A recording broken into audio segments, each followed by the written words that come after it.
Freedom of expression, ഇത് രണ്ടുമാണ് നമുക്ക് ഇന്നത്തെ ക്ലാസ്സിൽ ഡിസ്കസ് ചെയ്യാനുള്ളത്. ഫ്രീഡം എന്ന് പറയുമ്പോൾ ആബ്സെൻസ് ഓഫ് റിസ്ട്രെയിൻസ് ആണ് നമ്മൾ ഫ്രീഡം എന്ന് പറയുന്നത്.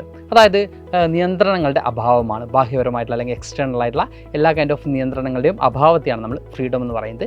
അതുപോലെ തന്നെ ഓരോ വ്യക്തികൾക്കും അവരുടെ പേഴ്സണൽ സ്കില്ലാണെങ്കിലും അല്ലെങ്കിൽ അവരുടെ പേഴ്സണാലിറ്റി ആണെങ്കിലൊക്കെ ഡെവലപ്പ് ചെയ്യാനുള്ള ഒരു ഓപ്പർച്യൂണിറ്റി കൂടിയാണ് ഫ്രീഡം എന്ന് പറയുന്നത്. നമ്മൾ ഈ ചാപ്റ്ററിൽ ഫ്രീഡത്തെക്കുറിച്ചുള്ള കാര്യങ്ങൾ പറയുന്ന സമയത്ത് തന്നെ ഫസ്റ്റ് എന്ന് പറയുന്നത് നെൽസൺ മണ്ടേല, അതുപോലെ തന്നെ ഓങ് സാങ് സൂചിയെ പോലെയുള്ള ഏറ്റവും ഫേമസ് ആയിട്ടുള്ള ആളുകളെക്കുറിച്ചാണ്. ഫ്രീഡത്തിൻ്റെ വാല്യൂ മനസ്സിലാക്കണമെങ്കിൽ അവരുടെ ഓട്ടോബയോഗ്രഫി തന്നെ വായിച്ചാൽ നമുക്ക് മനസ്സിലാക്കാൻ സാധിക്കുന്നതാണ്. അതിൽ നമ്മൾ നെൽസൺ മണ്ടേലയുടെ കേസ് നമ്മൾ പറയുകയാണെങ്കിൽ റേസിസം പോലുള്ള വലിയൊരു പ്രോബ്ലം അല്ലെങ്കിൽ കളർ ബേസ്ഡ് ഡിസ്ക്രിമിനേഷൻ അഗെയിൻസ്റ്റ് ഏറ്റവും സ്ട്രോങ് ആയിട്ട് ഫൈറ്റ് ചെയ്തിട്ടുള്ള ഒരു പേഴ്സൺ ആയിരുന്നു. വളരെയധികം വർഷം അദ്ദേഹം ജയിലിൽ കിടന്നിട്ടുണ്ട്, 27 വർഷത്തോളം ജയിലിൽ കിടക്കുകയും ചെയ്തിട്ടുണ്ട്. അപ്പോൾ അതുപോലെ തന്നെ ഓങ് സാങ് സൂചിയുടെ കേസും ഇതുപോലെ തന്നെയാണ്, അതായത് തടവിലാക്കപ്പെട്ട ഒരു വനിതയായിരുന്നു എന്ന് നമുക്ക് കാണാൻ പറ്റും.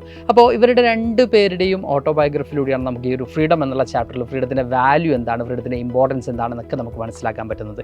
അപ്പോൾ ഇവിടെ ഇത്രയേ ഉള്ളൂ. നമുക്ക് ഫ്രീഡം എന്ന് പറയുമ്പോൾ ആബ്സെൻസ് ഓഫ് റെസ്ട്രെയിൻസ് അല്ലെങ്കിൽ നിയന്ത്രണങ്ങളുടെ അഭാവമാണ്. ഇനി ഇതിൽ ഏറ്റവും ഇമ്പോർട്ടൻ്റ് ആയിട്ടുള്ള ഒരു ടോപ്പിക്കാണ് ഫ്രീഡം ഓഫ് എക്സ്പ്രഷൻ എന്ന് പറയുന്നത്. ഫ്രീഡം ഓഫ് എക്സ്പ്രഷൻ നമ്മൾ നോക്കുന്ന സമയത്ത് രണ്ട് പേഴ്സൺസ് നമുക്ക് ഇവിടെയും എടുക്കാൻ പറ്റും. അതായത് വോൾട്ടയർ പറയുന്ന ഒരു കാര്യമുണ്ട്, അതായത് നിങ്ങൾ പറയുന്ന ഒരു സ്റ്റേറ്റ്മെൻറ്റ് അല്ലെങ്കിൽ നിങ്ങൾ പറയുന്ന അഭിപ്രായത്തോട് എനിക്ക് എന്ത് ചെയ്യാം, വിയോജിപ്പുണ്ടാവും, ഞാൻ വിയോജിപ്പ് അറിയിക്കുകയും ചെയ്യും. പക്ഷേ നിങ്ങളുടെ അഭിപ്രായം പറയാനുള്ള നിങ്ങളുടെ സ്വാതന്ത്ര്യത്തിന് വേണ്ടി ഞാൻ മരണം വരെയും പോരാടും. അതായത് അവിടെ കൃത്യമാണ്, വ്യക്തമാണ് എന്താണ് ഫ്രീഡം ഓഫ് എക്സ്പ്രഷൻ എന്നുള്ളത്. അതായത് നമ്മൾ ഓരോരുത്തരും ഡിഫറൻ്റ് ആയിട്ട് തിങ്ക് ചെയ്യുന്ന ആളുകളാണ്, നമുക്ക് വ്യത്യസ്തപരമായിട്ടുള്ള അഭിപ്രായങ്ങളായിരിക്കും ഉണ്ടാവുന്നത്. അപ്പോൾ എല്ലാ ആളുകളുടെയും അഭിപ്രായങ്ങൾ ഉൾക്കൊള്ളുക എന്ന് പറയുന്നത് സാധ്യമല്ല, അല്ലെങ്കിൽ എല്ലാം അംഗീകരിച്ചു കൊടുക്കുക എന്നുള്ളത് സാധ്യമല്ല. പക്ഷേ എല്ലാ ആളുകൾക്കും അഭിപ്രായം പറയാനുള്ള, പ്രകടിപ്പിക്കാനുള്ള സ്വാതന്ത്ര്യമുണ്ട്, അവകാശമുണ്ട് എന്നുള്ളത് തന്നെയാണ് വോൾട്ടയറുടെ ഈ ഒരു സ്റ്റേറ്റ്മെൻറ്റ്.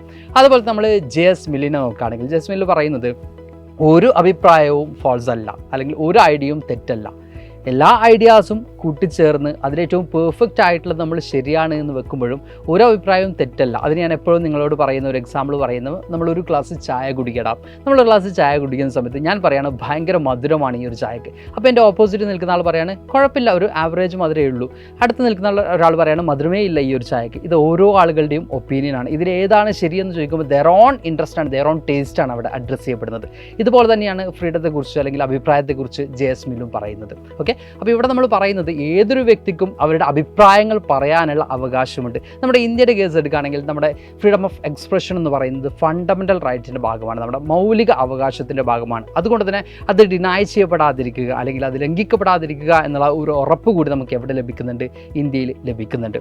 ഇനി നമ്മൾ ഒരു കാര്യം കൂടി നോക്കേണ്ടതുണ്ട്, അതായത് ഫ്രീഡം ഓഫ് എക്സ്പ്രഷൻ, അഭിപ്രായ പ്രകടനത്തിലുള്ള സ്വാതന്ത്ര്യം എന്ന് പറയുമ്പോൾ സിമ്പിളായിട്ട് നമ്മൾ നോക്കുകയാണെങ്കിൽ നിങ്ങൾ ആലോചിക്കും, നമ്മുടെ ഗവൺമെൻറ്റിൻ്റെ സൈഡിൽ നിന്ന് ഒരു തെറ്റായിട്ടുള്ള ഒരു ഡിസിഷൻ വരുമ്പോൾ നമ്മൾ സ്ട്രോങ് ആയിട്ട് അതിനെ ക്രിറ്റിസൈസ് ചെയ്യുന്നുണ്ട്, ഒപ്പോസ് ചെയ്യുന്നുണ്ട്. ഇത് തന്നെയാണ് ഫ്രീഡം ഓഫ് എക്സ്പ്രഷൻ എന്നതുകൊണ്ട് ഉദ്ദേശിക്കുന്നത്. നമുക്ക് നമ്മുടെ അഭിപ്രായങ്ങൾ തുറന്നടിച്ച് പറയാൻ പറ്റുമെന്നുള്ളതാണ്. നമ്മുടെ ലോകത്തെ പല രാജ്യങ്ങളിലും സാധ്യമാവാത്ത ഒരു കാര്യം കൂടിയാണ്. അഭിപ്രായം പറഞ്ഞതിൻ്റെ പേരിൽ ജയിലിലാവുന്ന അവസ്ഥ വരെ ഉണ്ടാവാറുണ്ട്. അപ്പോൾ നമ്മുടെ ഇന്ത്യയിൽ ഇത് രണ്ടും ലഭ്യമാണ്, അല്ലെങ്കിൽ ഇത് രണ്ടും എന്ത് ചെയ്യുന്നുണ്ട്, സാധ്യമാണ് എന്ന് നമുക്ക് കാണാൻ സാധിക്കും. അപ്പോൾ ഫ്രീഡം നമ്മുടെ ഓരോ വ്യക്തികളുടെയും സ്കില്ല് ഡെവലപ്പ് ചെയ്യാൻ നമുക്ക് എന്ത് ചെയ്യും, ഏറ്റവും യൂസ്ഫുൾ ആണ് ഫ്രീഡം ഓഫ് എക്സ്പ്രഷൻ എന്ന് പറയുമ്പോൾ.